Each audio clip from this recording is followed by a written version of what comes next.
Okay, we're recording. Welcome back. Hope everyone is having a good spring break. Uh, Last week we talked about strengthening, which was really about yield phenomena. How hard is it to make the crystal yield?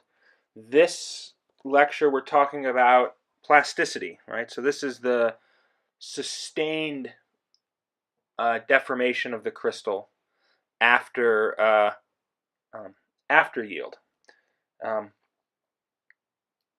I always am kind of at a loss as to which order to do these two in, right? In some sense, it makes sense to do this first because we talk about Schmid um, factors and all that, and we talk about hardening in the last thing. So really, the last two lectures are this one and the previous one are really closely intertwined.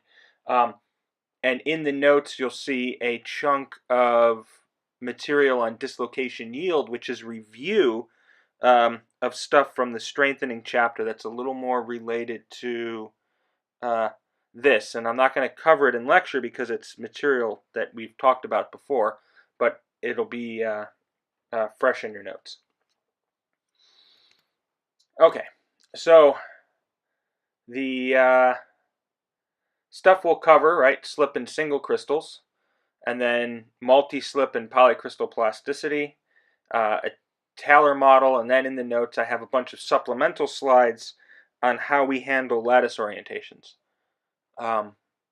mathematically, right? When we have a polycrystal that we're interested in understanding how it deforms, we have to understand how we describe the orientation of each of the individual grains. Okay, so real quick review, right? This is the stress strain curve for a single crystal.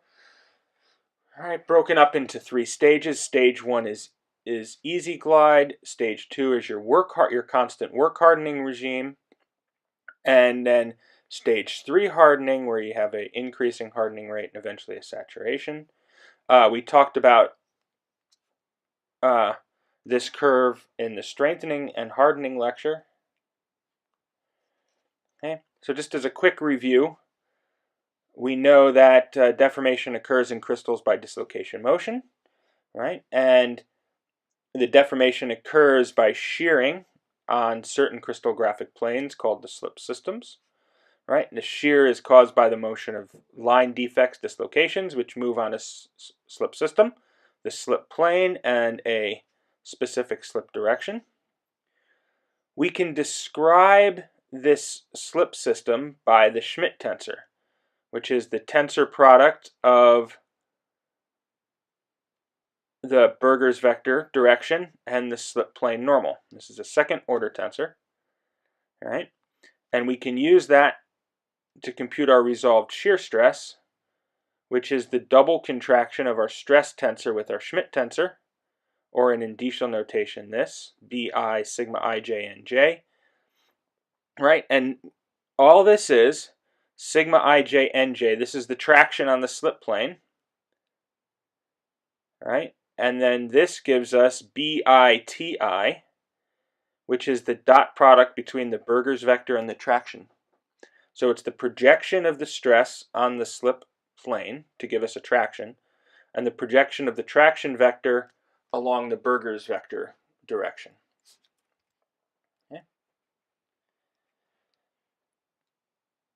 So in FCC, we know that our slip directions, our slip plane, our slip system is the 111 plane, and along the close packed 110 direction. Right?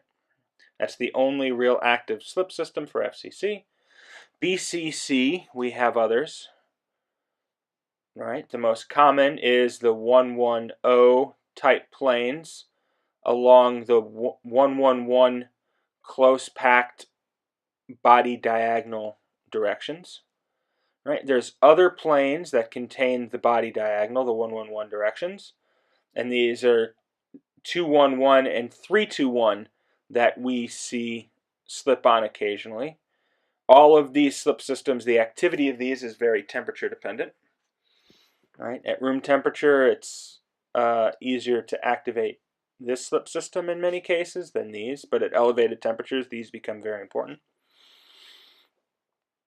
And so notice that unlike FCC, where we only have 12 slip systems, here we have 48. We have 48 possible slip systems active in a grain for a deformation.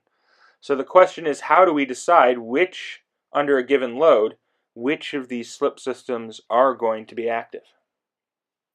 Hexagonal also has a lot of potential slip systems. The big thing with hexagonal is we've got our close packed plane, which is the basal plane, and the close packed directions, which are the 1,1 bar 2O type directions. So we have basal slip. All right. We also have a close packed direction in the prismatic plane along the 1,1 bar 2O direction. But notice both of these, if we have a force resolved exactly along C, the C axis of the crystal, the resolved shear stress on either of these two slip systems is 0. But we can activate other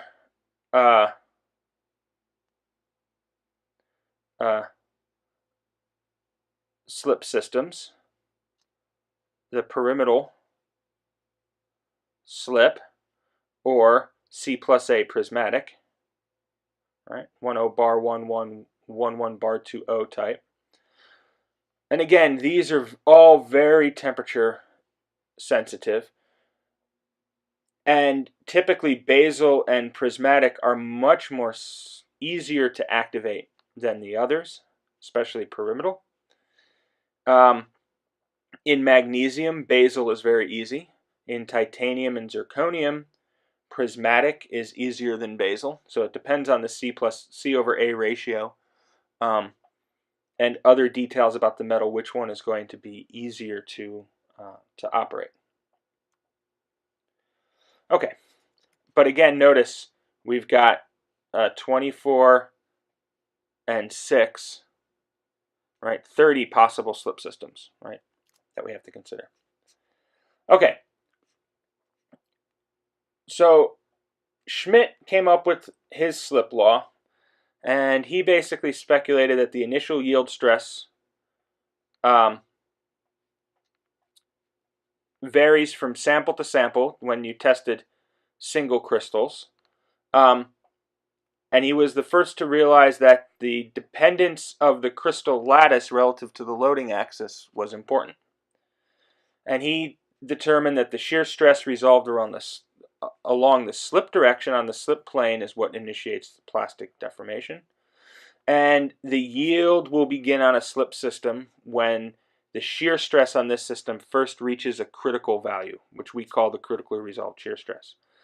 Right? And that's the critically resolved shear stress is independent of the tensile stress or any other normal stress on the lattice plane. Right? This is the state. The critical resolved shear stress depends on everything we learned in the strengthening lecture. Right? The initial pyral stress, the lattice friction, to move dislocations on that slip system, plus any hardening or other strengthening effects that have occurred on that system. So imagine now we have a single crystal. We're under tension. And we initiate slip on this slip system. So we have the slip plane normal, the slip direction, or the Berger's vector direction. Now, as this crystal shears, right, it doesn't stay this perfect cylinder anymore, right? It shears off. And now we have a moment, right? We no longer have a perfect axial force. This moment is going to tend to rotate the slip direction toward the tensile axis, right? So when we deform crystals, they rotate. Every time we deform a crystal, it's going to rotate. So the orientation of the crystal lattice relative to our sample or our macroscopic loading axes is going to change. always. No way you can get around that. Under compression, the opposite's going to happen, right? Our slip plane normal is going to rotate towards the compressive axis. Now notice what happens as our normal rotates this way, right? Our Schmid factor goes down on this system, right? As if the normal is aligned with the compressive axis, our Schmid factor goes to 0. The same thing here under tension. If our slip direction rotates towards the tensile axis, it also goes to 0. So what ends up happening is we end up activating a different slip system before we rotate that far. So for FCC, we want to be able to determine what slip system is actually active. So imagine we have a tensile stress. This is our stereographic projection of our crystal. This is the 110, right? This is just the pole figure. This is our 100 crystallographic direction, right? This is our X, Y, and Z, right? If we have our crystal perfectly aligned. And we're giving a stress, a tensile stress that's somewhere in this stereographic triangle, right? What we see is that the most highly stressed Schmid factor is the 1,1 bar 1 plane and the 101 slip direction. All right? So we can, if we know where the tensile axis of our stresses are in terms of tension, we can easily determine the slip system, right? We just go for the slip plane. We go to the 111 type plane that makes up the triangle, and then project across to down here, and we see it's 1,1 bar 1. And then we do the same thing with our slip direction. We look for the 110 type plane, and out here, right? So this becomes our primary slip directions. Right? There's other, right? There's our coplanar slip system, right? Which is this triangle over here, right? So this is the 1,1 bar 1, right? So it shares the same slip plane, but the slip direction is 1,1 bar 0, right? So that's just the other slip system that lies in the same plane. And then for screw dislocations, we're also interested into what slip systems can be activated by cross slip, right? What a dislocation can cross slip. Screw dislocation can cross slip, and what if this is our slip system that's active, what planes are available for cross slip? And in this case, we see this is the cross slip triangle. So it's the 1 bar 1 bar 1 plane. So cross slip is going to happen across the stereographic triangle, right? And it's going to happen, the same shared Burgers vector is the 101 direction. So the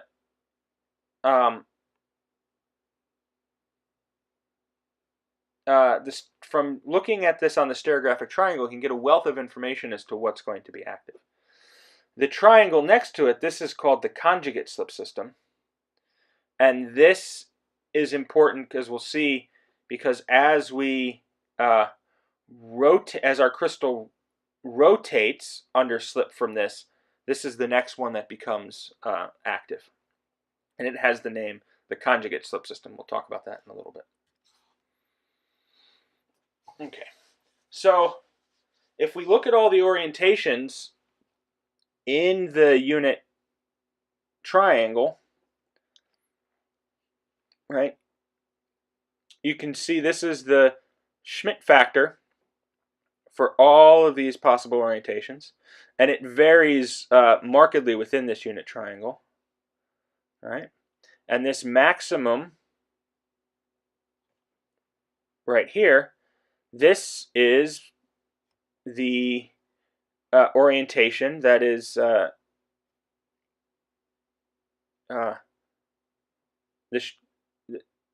that is equidistant between the slip plane and the slip direction, right? Equidistant in terms of an angular sense, right? So our Schmidt factor is maximized when both are the angle to the slip plane normal and the angle to the slip direction are going to be 45. So if this is our slip plane, this is our slip direction. These are separated by 90 degrees. They're orthogonal. And exactly in between, that's the orientation with the Schmidt factor of 0.5. Right? So the minimum in the triangle is 0.272. The maximum is 0.5. And we've got these kind of egg-shaped contours of what's going to be active. Okay, so if this is all for FCC at the moment. So if we think about what happens when we're under tension, right? The tensile axis rotates towards, well, we said under tension, the slip plane direction, right? If we go back to our drawing here, the slip direction rotates towards the tensile axis. Which another way we can say that is the tensile axis rotates, since now we're thinking about this, we're not thinking about a macro scale load and watching our crystal rotate. Now we're sitting on our crystal and our load is coming in, right? Right, where the crystal is our world, and now we see this load rotating with slip. So the tensile axis is going to rotate towards this line, right? So the tensile axis is going to rotate towards the slip direction.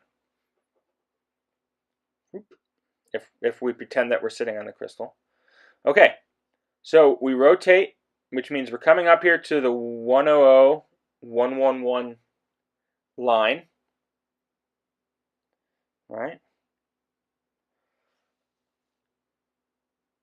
And now if we keep rotating, all of a sudden we end up in this triangle, which means we activate another slip system, right? So what we end up doing is we stay on this line, we rotate to here, then we rotate along the line to 211, which is the stable orientation, right? So when we're on the line, we're going to operate both of these slip systems, and the combination of them is going to rotate us to 211. Once we're at 211, this slip system is going to want to rotate us this way, and then this slip system is going to want to rotate us back. So we'll, in a sense, have both of these slip systems active with rotations that counteract each other. What about under compression? No, compression's a different story. Right now our compression axis is going to rotate towards the 100, 110 type line until it reaches the boundary. Right, then slip will occur simultaneously on both the 11 bar 1 plane and the 111 plane. Right. If we're a little bit up here, 11 bar 1 will be active. If we're a little bit down here, 111 will be active. So we rotate towards this line, and then we end up with a net rotation toward the 110. So under tension, 211 is stable. Under compression, 110 is the stable orientation, right? So the 110 direction is ends up being aligned with the compressive axis. What about for BCC? Well, BCC, the slip direction is always 111, but we have a set of slip planes. It can either be 110, 123, or 112.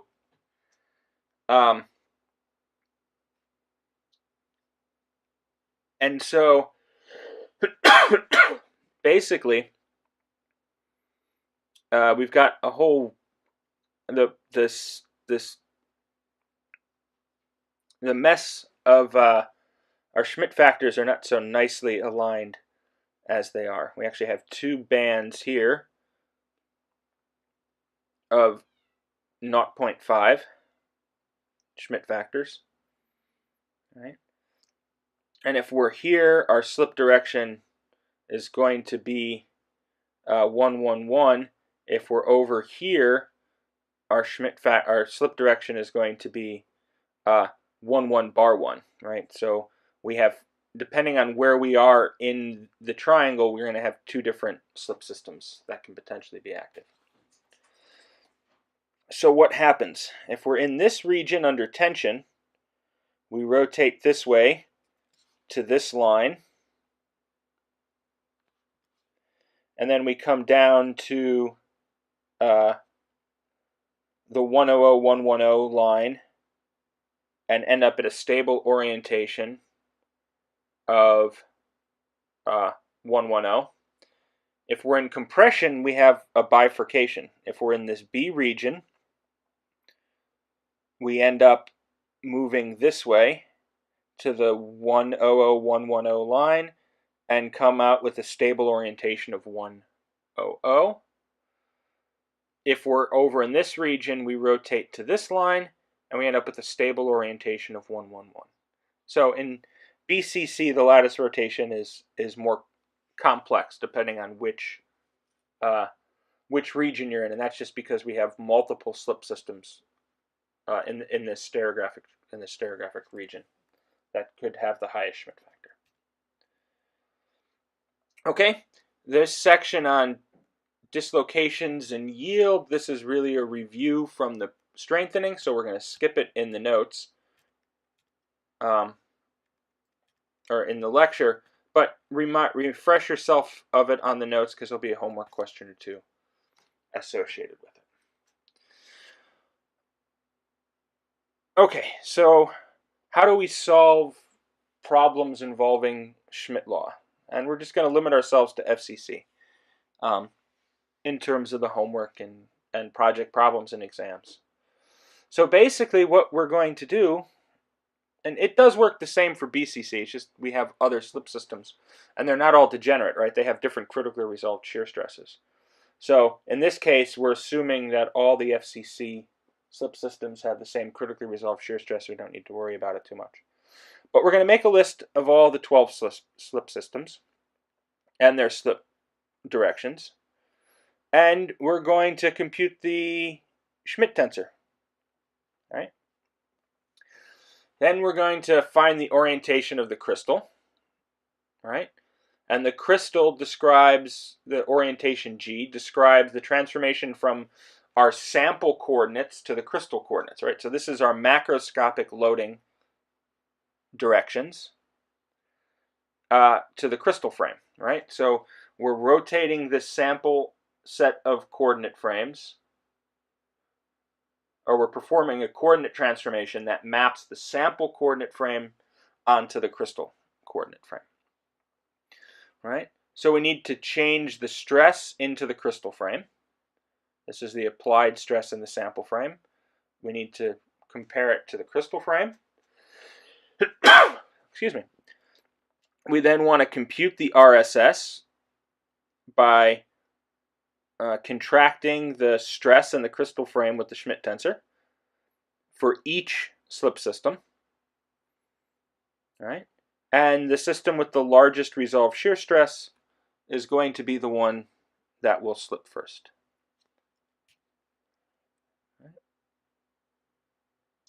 And okay, so one last topic before we go into polycrystals. So the classic Schmid law, only one slip system is active, right? It's still going to be the one with the highest CRSS. But in reality, there's a smooth transition between elasticity and plasticity. And this is due to there's non-uniform CRSS values. All of the slip systems have slightly different dislocation content. And the material also has a rate sensitivity to it. And so typically, for a single crystal constitutive approach, we don't use the Schmid directly. We use a power law type formulation. And this relates the shear rate on a given slip system to the stress.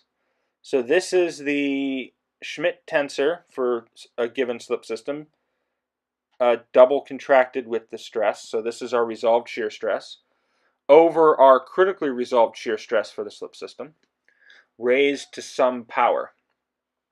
All right, and this is typically a large power, 20 or 50.